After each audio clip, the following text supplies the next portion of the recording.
Would you say, for example, because I know people that's been this, in my close circle, I have people who's been prescribed pharmaceuticals and they took them, but the reason they took them because again, you mentioned the 4 pillar technique, I would call it, Yeah. and the reason they took it because they took care of the exercise, of their health. They started eating better, sleep better. They have good jobs, good careers, good relationships. They talking with their friends. Everything that needs to be covered, they covered, and they still feeling shit.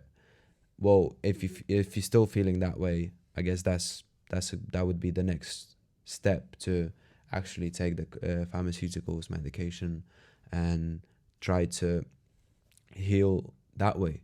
But for the people that again maybe are in a similar position like you, where maybe they've been prescribed pharmaceuticals, or maybe they thinking of taking them, but they have some doubts.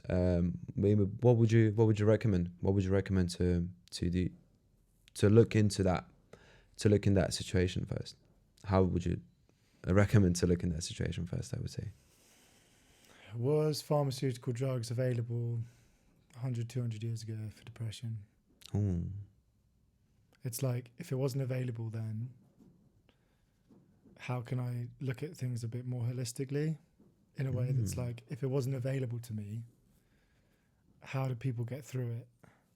Because like you look at things like the Great Depression and all of these troubles and things. Exactly, there were hard times in the past 100 years. Like if you think about, no one was given antidepressants in like fucking during wars, and like it wasn't a thing. It wasn't talked about. And I know it's more widely talked about now, but it's also giving things a bit too much airtime, and actually looking at the fundamentals of your overall health in general. And I know, and I'll say this countless times, before I walk in a gym compared to when I walk out, a completely different person. Yeah. Eating the right food. If I come home late and it's so easy for me to like binge on, like I could eat for days, right? I could eat shit. A lot of food, especially so junk food, man. But it's also like, it's a discipline thing. Exactly. And going back to it, it's I always try and view it as holistically as possible, as what makes me feel good. And sometimes it's a really hard thing to do short term, but for the long term, it's so rewarding. Like the rewards are a lot more. And I try and dial it back to, if it wasn't an option for me, if being prescribed something wasn't even there and I was still feeling this low, what can I do to dig deep and change it? Because I felt taking that prescription was an easy ticket out. Exactly. Because it was a way just to numb it or not fully address it. And I was like, if I'm actually going to come out of this, and don't get me wrong, like for some people maybe it is an option and it's a better option for you. Like I'm not disputing that maybe it's not the right thing to do. I don't have an opinion on it because I know that it's so, and what do I know, right? Yeah. But I guess before taking them, just look at your overall health first, and maybe then make that decision. Make that call. Yeah, like am I kind of getting up and going towards something? Exactly. Am I growing towards a positive lifestyle? Like, what is it that I'm doing in my behavior without taking prescription, anything like antidepressants? Am I working towards a better version of me? And in my lifestyle, I wasn't doing that. So I was like, let me do that first because I owe myself that. I owe myself to work towards being a better Rupert than kind of, I was embarrassed because it just felt like I was giving in a bit, and it felt like I was like, no, that's not who I am. Like, I want to try and let me just walk in the morning or like go for a run or just clear my head a bit more. And yeah, just work on myself a bit first, and if that doesn't work, then fine. Yeah. Yeah. Um, I mean, I have a yeah, somewhat similar story. I would say. Well, I was never clinically depressed.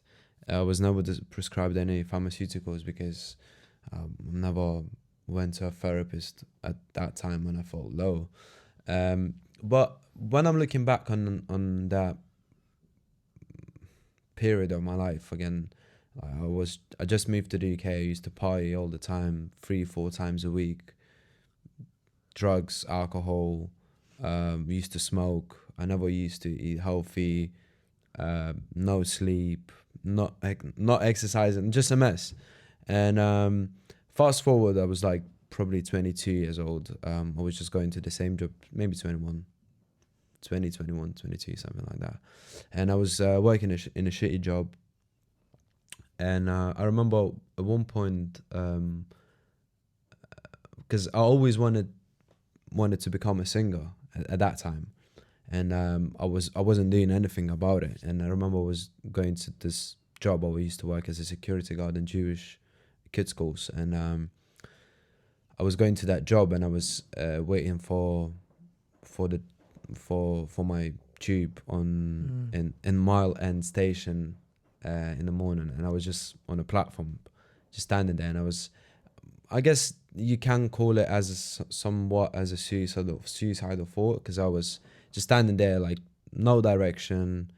I couldn't talk to anyone because I didn't have good friends. I mean, I had good friends, but I never spoke these problems to them because I thought it's just something that men don't do, and people don't do in general. It's just that's how you're supposed to feel.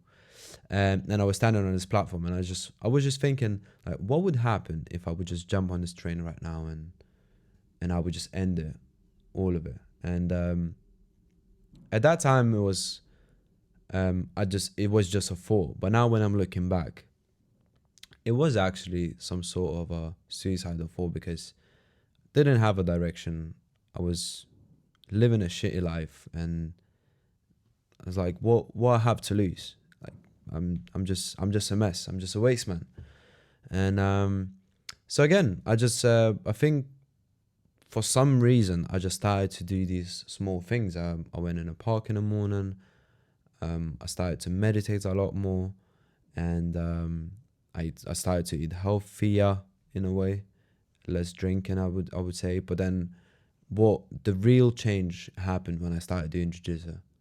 That's where just everything flipped. I started to eat a lot healthier, discipline. I had like a purpose.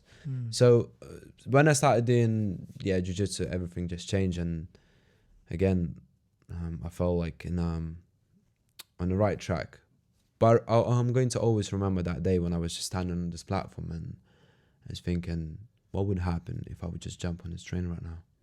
it's really hard, and where I try and I think there's a lot of people out there that have that, and it's really sad, and it's really and it's. I mean, yeah, it's like thinking back as well. One of the other things was in all of it, trying to find gratitude in everything too. Like being grateful for what you have, even if it is small, even if it is a bit shit. It's like, I still got something. I was speaking with my friend yesterday, and he went out, and he met this homeless person, and he just gave him £5. And this homeless person got up, and they started to talk. My friend is like, how did you end up here? What happened? What happens? What happened? And apparently this homeless person is just a completely random story, but I thought it's worth mentioning. This homeless person used to work in an investment bank, and he used to have a wife, house, everything. Yeah.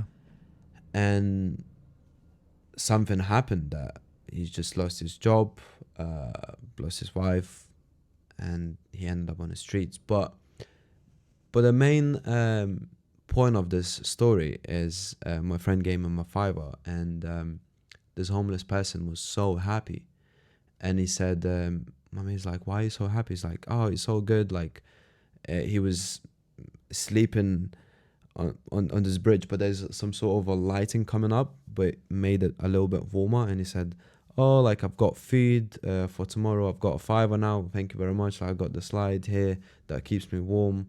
Like, tomorrow I'm gonna go." So it's like, I'm going to gym every day. Apparently he's got a membership in the gym, and he goes to the gym. He lifts weights. Where he's a homeless guy and he's got Yeah, a gym. yeah. he goes to the gym. He lift weights. He showers there, and then he goes back on the street to like sleep. Okay. And his outlook on the situation was so positive that my friend is like, this guy is living on the street, and he's got like he's just so grateful for what he has, and he's like, oh, next year I'm gonna find a new job, like I'm gonna start doing again. And again, like, back to your story, I guess, whatever you feel, someone's got a lot worse than you. I mean, sorry for, like, maybe, Yeah. Like, probably they have worse. Like, look at the Ukraine, Russia situation. Dude, I know. Israel, Palestine. I put it into perspective all the time. And I check Exactly. in with myself all the time. I'm like, problems, I probably don't even know what a fucking real problem is. Yeah. Real problem is like when you've got, like a bomb coming through your fucking house. Yeah. Or, and that's real. That's happening now. Like, that's happening right now. And I'm complaining about what? Like, But then again, if you're depressed, it's relative. It's different. If you're depressed, it's different. and it's your life, and that's the thing. You're not thinking about like a tsunami that's going on. Like, you're thinking about whatever example. You're thinking about you. Because it's your lane. Yeah. And another story that I really that hit me, which was when I was quite young. I was really lucky in the sense that the first thing I did when I left school was I worked and I saved a bunch of money and I went traveling, and I did that for a while. And going to third world countries opens broadens your perspective on things. And definitely. I went to India with my brother, and I was 18 at the time, and we went. Well, this was in like Mumbai, and we went to like exploring, and like when we went to from there we went to Goa, and then kind of traveling around there. And bro, like seeing that, and I remember we saw like all these kids, and they were like kind of running up to us, and like we were giving them like kind of bought like food and stuff, and handing out like balloons and shit, because I was just like, this is just nice to give, just to do. And like we were playing like cricket and stuff, because they were like, come and play, because they hadn't seen like two like white guys in like back ends of India, right? Twins as well. Yeah, it was so trippy. Like, we'd have people come and take pictures with us and stuff. Yeah, it was super, told me. it was super trippy. And you've got kids with like one shoe and like no change of clothes, and so hospitable and so giving. But what that told me was, I don't really understand what problems are, but not only that, it was how happy they were, like generally to the core, and how they just wanted to be children and just have fun and play.